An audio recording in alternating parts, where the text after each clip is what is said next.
The vent cover on subdeck 7 had been loose for 11 days. Nobody fixed it because nobody filed a report about it, and nobody filed a report because the only one who noticed it was Red, and Red could not write. Red was small, even by hatchling standards. His scales were the color of dried rust, his eyes were too big for his face, and he had a habit of pressing his nose against things he found interesting until someone pulled him away. He found many things interesting on Orbital Cradle, the lights that changed color when a door opened, the smooth floors that his claws clicked against, the tall, soft-skinned creatures that walked on two legs and made low rumbling sounds to each other, and never once seemed to notice how cold the station was at night. Red noticed the cold. So did Gold and Sable and little Cinder, who was the smallest of all four of them and shook sometimes when the ventilation pushed a draft through the maintenance shafts where they slept. Their handler, Voss, had given them a space near the diplomatic quarters. There were mats on the floor. The mats were flat and thin and did not hold heat. Voss had explained, in the careful tones of someone reading from a manual, that the station's temperature was regulated to suit 17 different species. He had not said that none of those 17 species were Draknari hatchlings. He probably did not know.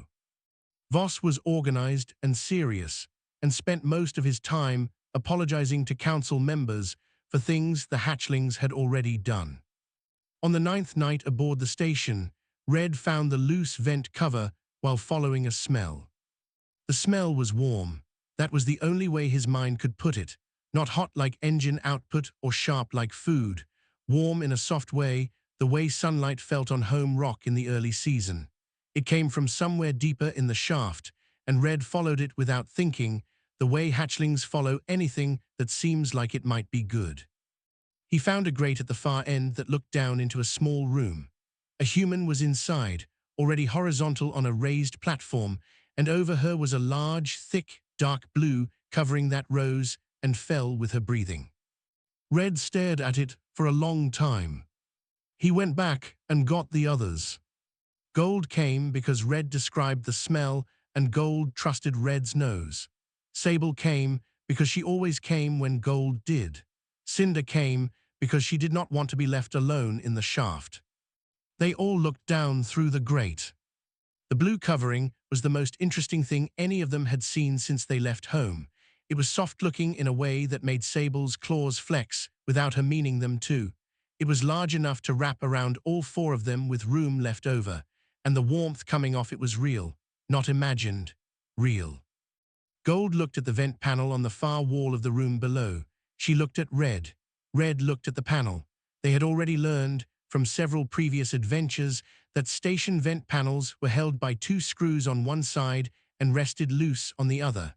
Gold had excellent claws for screws. It took 9 minutes to get the panel off quietly. It took another 4 for all of them to drop down into the room without waking the human, who breathed slowly and did not move. She was deeply asleep. The blue covering was even better up close. Sable pressed her face into it before anyone could stop her and made a very small sound that meant she approved completely. Red grabbed a corner in his mouth. Gold and Cinder each took a section. They moved toward the vent panel as one unit, which worked until Cinder stepped on her own tail, stumbled, pulled the blanket sideways, and caused a 3-second pileup against the wall. All 4 of them froze. The human made a small noise and shifted. Nobody breathed. The human settled. Her breathing went slow again. Slowly, quietly, with great care and almost no coordination, 4 baby dragons pulled one very large blue blanket up through a vent panel and disappeared into the maintenance shaft. In the shaft, they arranged it quickly, all pressing together in the center of it, Cinder burrowing underneath immediately, Sable smoothing the edge with both front claws as if it needed to be neat. Red turned in 2 circles and lay down. Gold pressed in last and closed her eyes.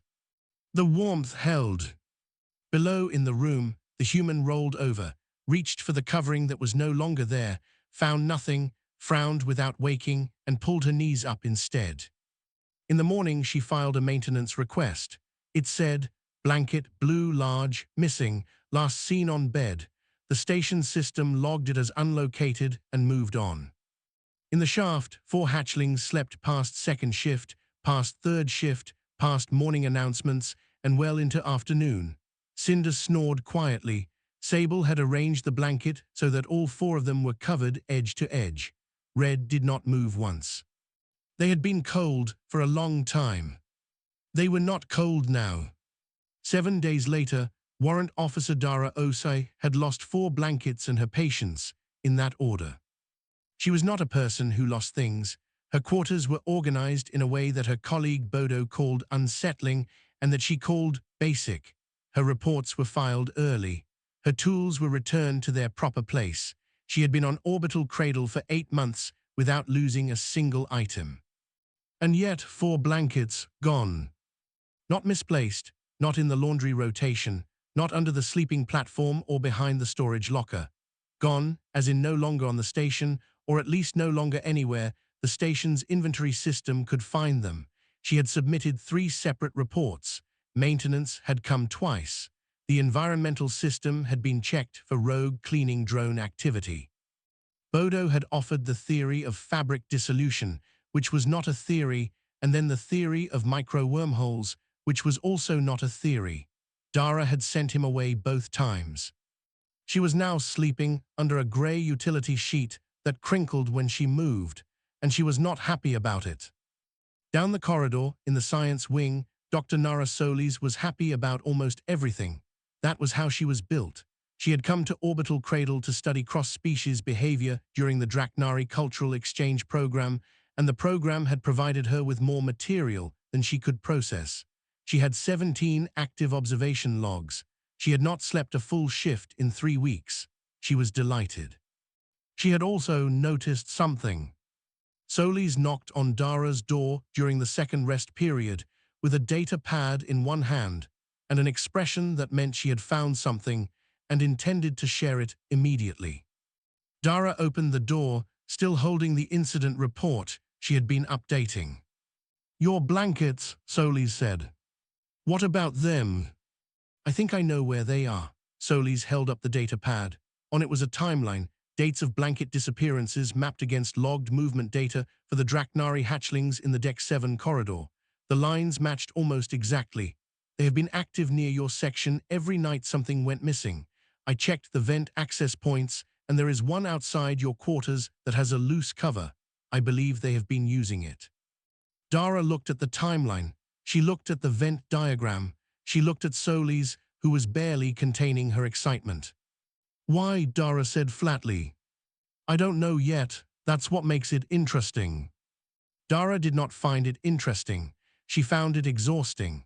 She thanked Solis, closed the door, and stood in her quarters for a moment, looking at the grey, crinkly utility sheet on her bed. Then she went to her locker and pulled out a small camera she used for cargo documentation.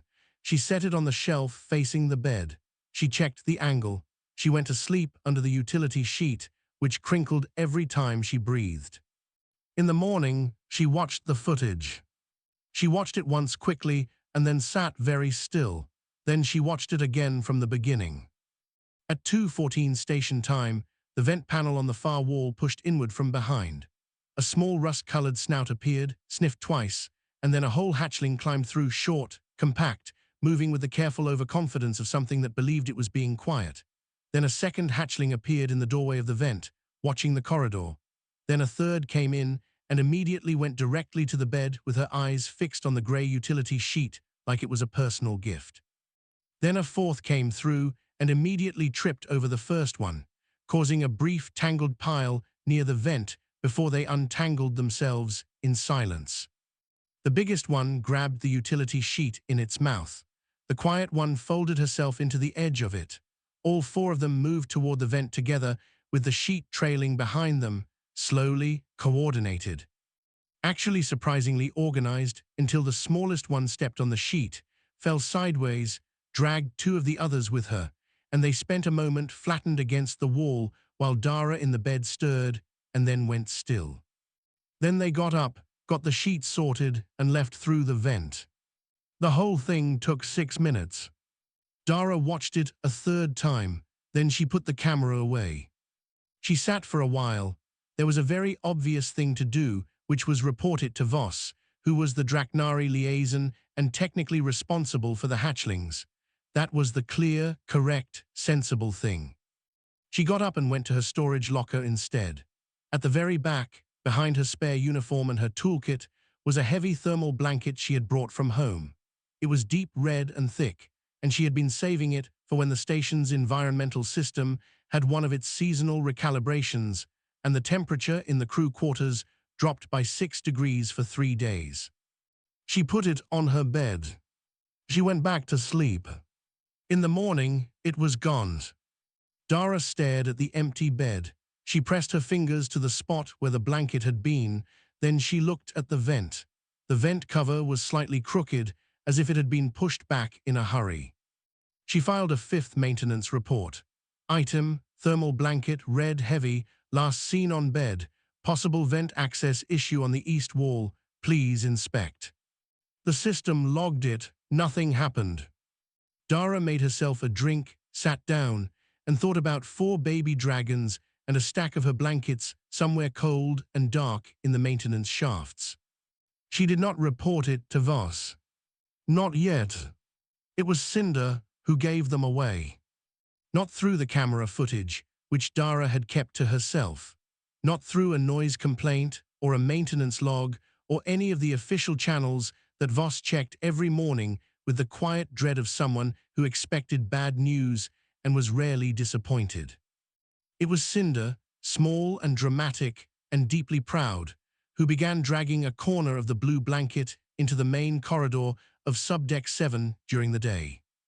She did not drag it far, just to the junction where the Draknari diplomatic section met the shared crew corridor where other species walked past.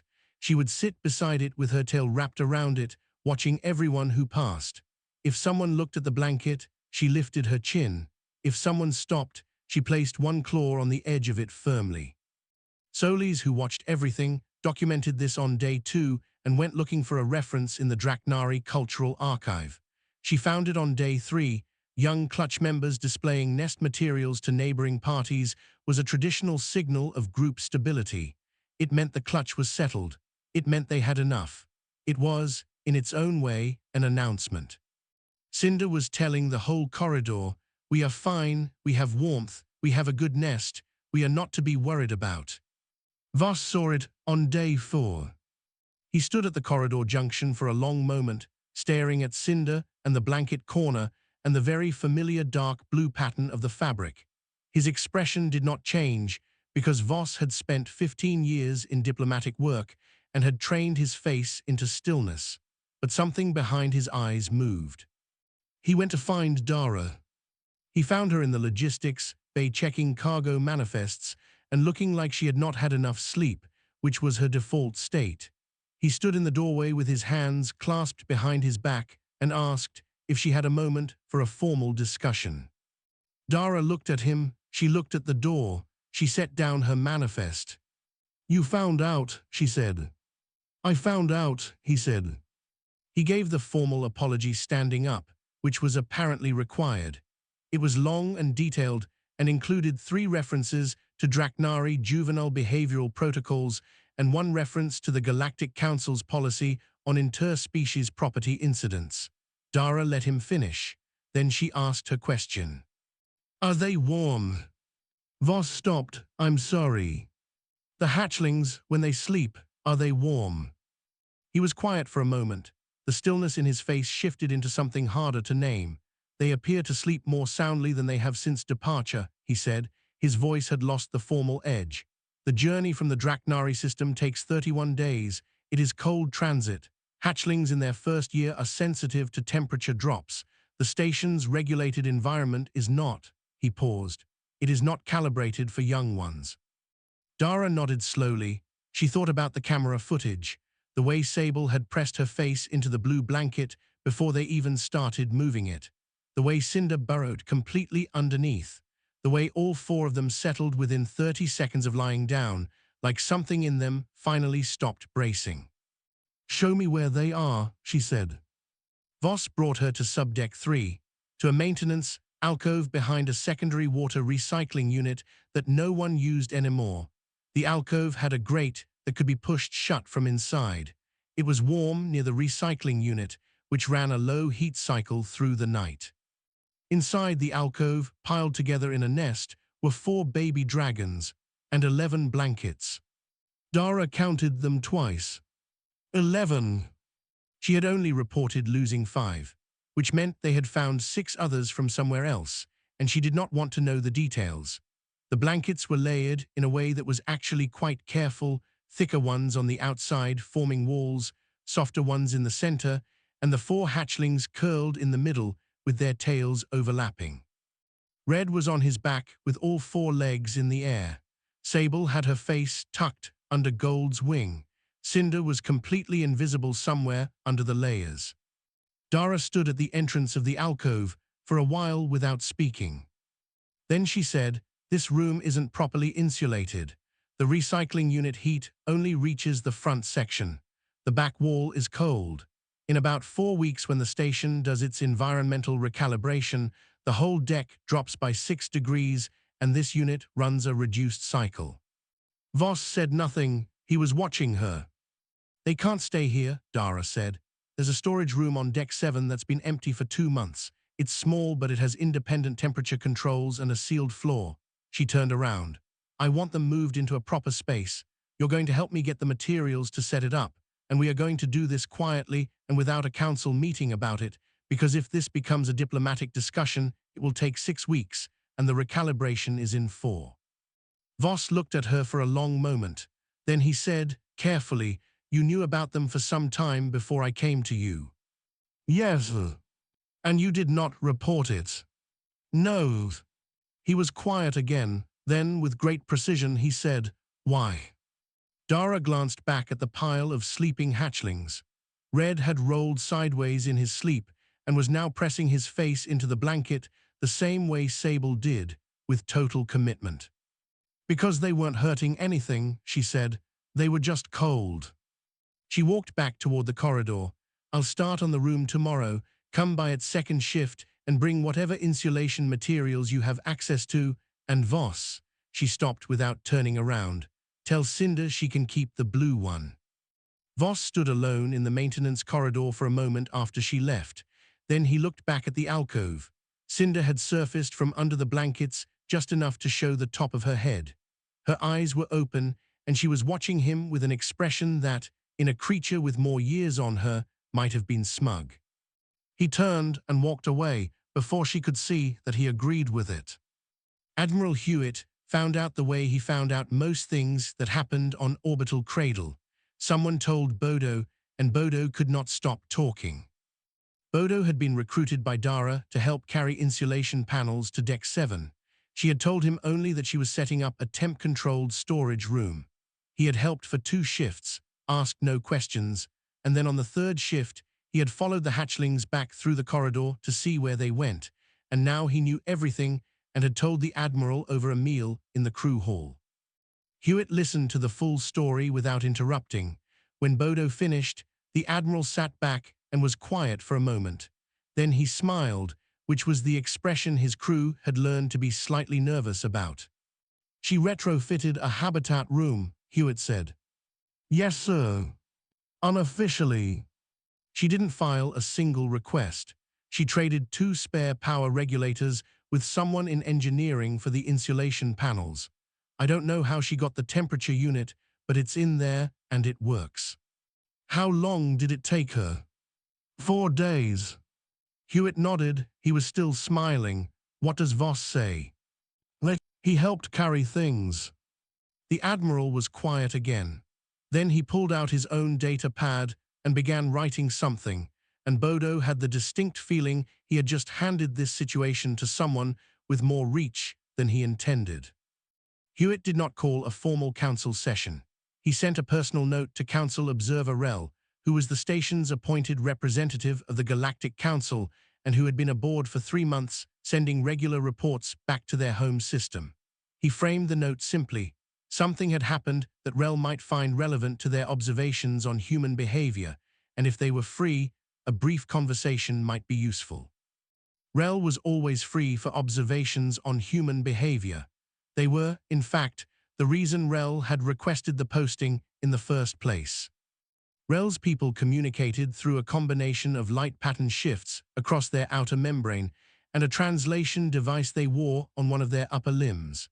They were thoughtful, quiet, and had a reputation on the station for producing reports that other species' governments read with great interest and occasional discomfort.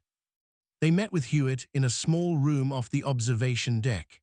Hewitt told them what Dara had done, all of it, from the missing blankets to the camera footage to the conversation with Voss to the 4 days of quiet construction. Rel was still for a long time after he finished. Their membrane shifted through a slow amber sequence. The translator said she did not request authorization. No, she did not seek diplomatic credit. No, she was not instructed to act. No, she just did it. Rel processed this. Their membrane went a thoughtful pale blue. There are members of the council, they said at last, who will say this is a dominance gesture, that the human created a dependency deliberately to put the Draknari clutch in her debt. Hewitt considered this. Is that what you think? Another long pause. The membrane shifted twice. I think, Rel said carefully, that she saw 4 small creatures who were cold, and she found that unacceptable, and she fixed it, in 4 days, without waiting for permission. A pause. This is the 3rd time in 8 months I have documented a human resolving a significant cross-species welfare issue through direct informal action before the council finished forming a committee to discuss whether the issue existed. Hewitt did not say anything to that. He did not need to. Rel's dispatches to the council were technically private, but their home government had a long history of sharing useful observations with allies. Within 2 weeks, the note about a human warrant officer building a nest room for Draknari hatchlings had passed through 4 different species intelligence networks and arrived, eventually, at a closed council session that Dara knew nothing about. In that session, 2 delegates argued it was calculated. One argued it was a legal property incident that had been improperly closed. One delegate from a deep system species said very quietly that what the human had done had a name in their own language, a word that had not been used in a diplomatic context in recorded history because it referred to something believed to only happen between members of the same species. Nobody asked the council observer what they thought. They didn't need to.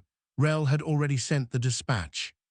It read in part, subject did not wait to be asked. Subject did not record the action for review. Subject traded personal equipment to complete the work faster. When asked why, subject stated they were cold. Recommend that future assessments of this species reconsider the assumption that the absence of formal action indicates the absence of intent. The human's intent was clear. She simply expressed it with insulation panels instead of paperwork.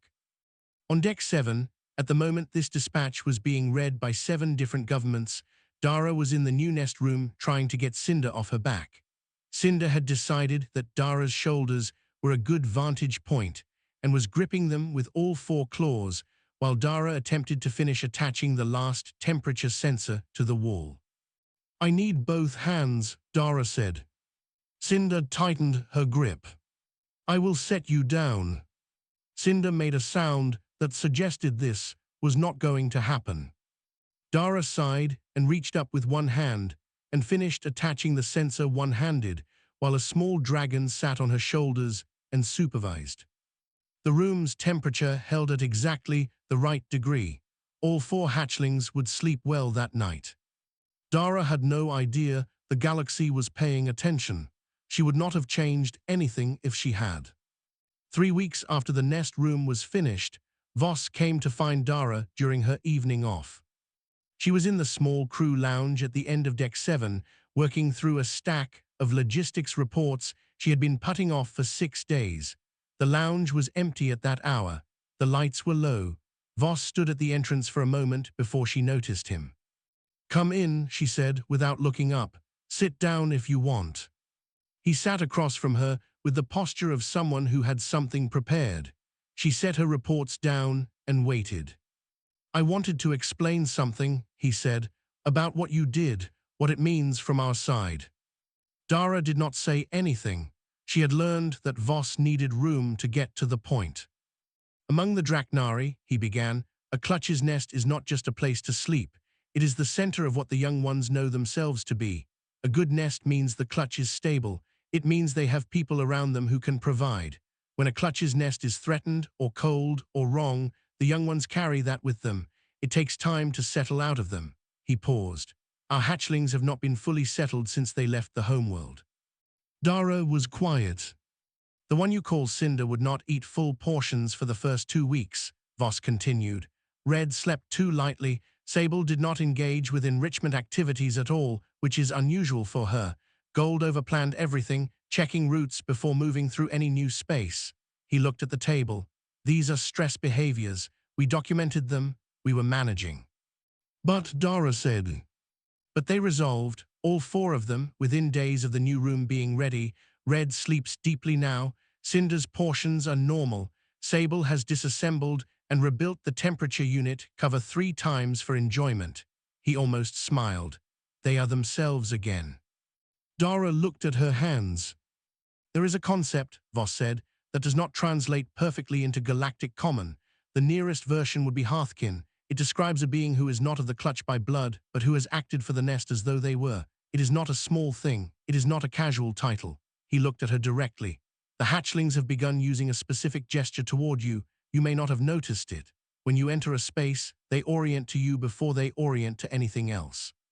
When you leave, they track the direction you went. Dara had noticed. She had not known what it meant. That is a Hearthkin response, Voss said. They have decided what you are to them. I thought you should know. The lounge was quiet for a moment. Is that going to cause issues with the council? Dara asked. No, Voss said. Good, she picked up her reports again, then she put them down. Thank you for telling me. Voss left, and Dara sat alone for a while staring at nothing in particular.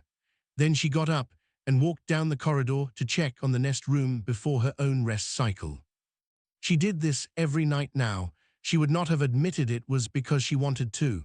She told herself it was to verify the temperature controls were holding. She pushed the door open quietly. All 4 hatchlings were there, all awake, watching the door. This happened sometimes. They did not always sleep at predictable hours, and they did not seem bothered by that. Dara sat down against the wall, just inside the door. Gold watched her. Red rolled over onto his side. Cinder stood up, turned in a circle for no reason, and sat back down. Then Sable got up. Sable was the quiet one, the one who moved carefully and chose everything on purpose. She crossed the room to the edge of the blanket pile, took hold of a corner of the old blue blanket in her mouth, and dragged it across the floor to Dara. She dropped it on Dara's feet. Then she went back to the pile and lay down and closed her eyes. Dara looked at the blanket corner on her feet. She recognized it. It was the first one they had taken. 11 days of being missing, and here it was, returned without ceremony, placed deliberately. She did not say anything. She pulled her feet up and let the blanket edge cover them properly, and she leaned back against the wall, and she opened her reports. She worked through half of them before she noticed that Red had moved to lie a few inches from her knee. Gold had shifted to the edge of the pile nearest her. Cinder was somewhere under the main blanket stack and not visible, but occasionally moving. Sable had not moved, but one of her front claws was resting against the corner of the blue blanket near Dara's foot, as if keeping contact. Dr. Solis, checking her observation feeds before sleeping, saw Dara's position in the nest room on the camera she had set up 3 weeks ago with Voss's permission. She wrote in her log, Day 34, Subject Osa has been adopted. She appears unaware of the full significance or has decided not to contest it. In my experience with this subject, those 2 things may be the same. Note, the blanket return was not random. Sable has been carrying that corner around the room for 4 days. She was waiting. Solis added a personal note below the official one. Rel sent me a copy of their most recent council dispatch. One line from it will stay with me. They described the human practice of sleeping under cloth covering as perhaps the most honest artifact any species has made, because it is something a person only uses when they trust that the dark around them is safe. I think they are right. I think that is also why the hatchlings wanted one. In the nest room, all 5 of them were asleep before long. 4 hatchlings and 1 warrant officer who had come to check the temperature controls. The controls were fine. They had been fine for weeks. She had known that already.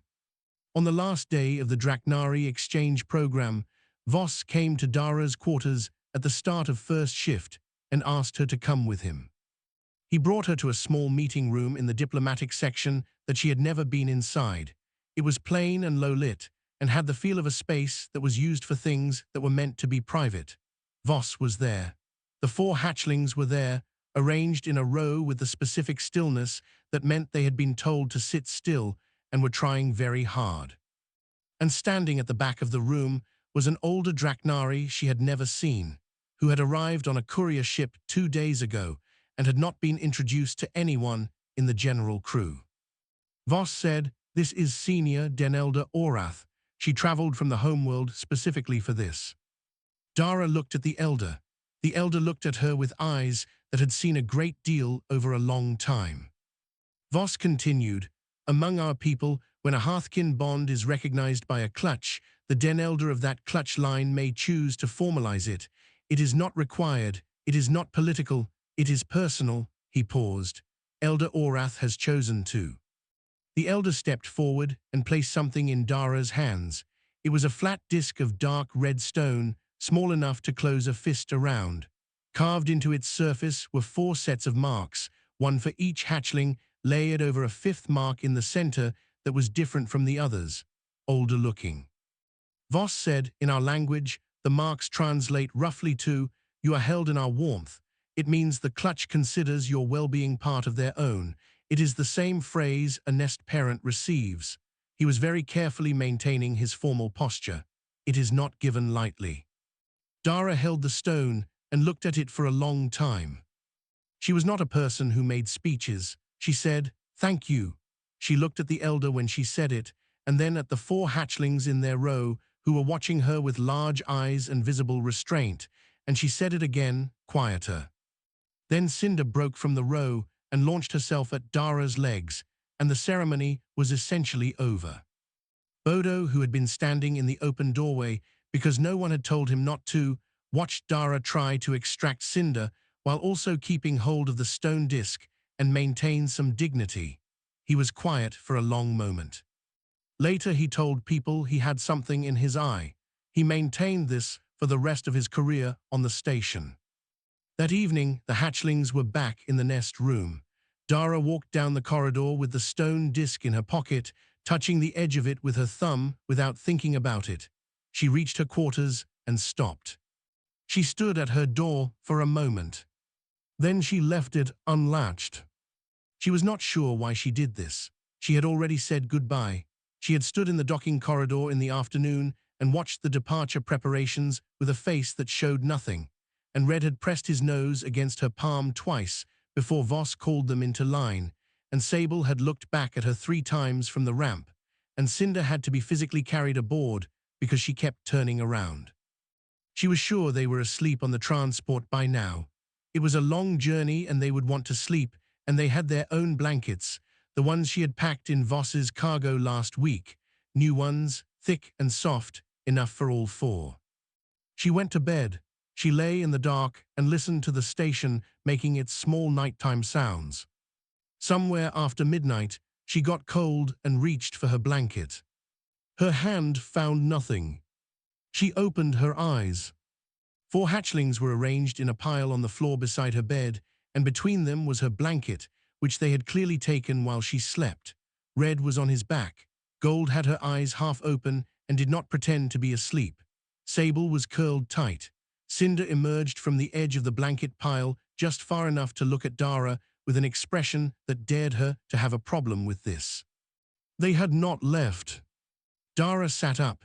She looked at them for a long moment.